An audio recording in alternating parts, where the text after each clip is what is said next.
გამარჯობა. ძლივს დავადგენ ვიდეოს გადაღებას თავი. დღეს მინდა რომ გელაპარაკოთ იმ ორ უფასო იაპონურ გაკვეთილზე, რომლის ჩატარებასაც ვაპირებ სექტემბრის 6 და 7 რიცხვში. ეს არის შაბათი და კვირა.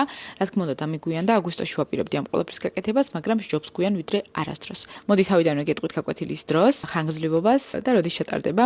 6 და 7 სექტემბერს ჩატარდება საქართველოს დროით 9 საათზე, ჩემი დროით ღამის 2 საათზე.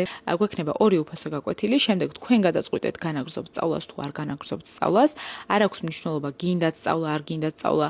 თავარია რომ უბრალოდ გაინტერესებდეთ იაპონური ენა და არ აქვს მნიშვნელობა ნებისმიერი ადამიანი არის მიღებული ამ გაკვეთილზე. უბრალოდ თქვენგან რაც არის საჭირო, არის ის რომ მომწეროთ, ან დააკომენტაროთ, ან ინსტაგრამზე მომწეროთ, ან სადმე მომაწვდინოთ ხმა, იმიტომ რომ დამჭირდება თქვენი მეილი, სადაც გამოგიგზავნით გაკვეთილის ლინკს და იქ ჩავატარებთ ამ 1 საათიან ონლაინ უფასო გაკვეთილს.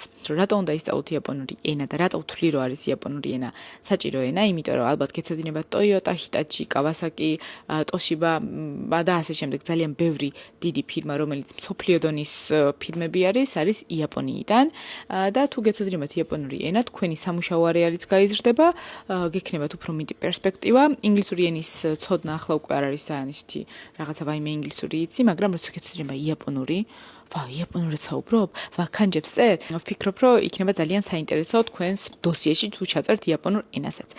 მოკლედ, სულ ეს იყო რის თქმაც მინდოდა, არ დაგავიწყეთ სექტემბრის 6 და 7 რიცხვამდე აუცილებლად დამეკომენტარეთ ან ხმა მომაწვდინეთ, რომ მე გამოგიგზავნოთ ლინკები. მადლობა და კარგად, შეხვედრამდე.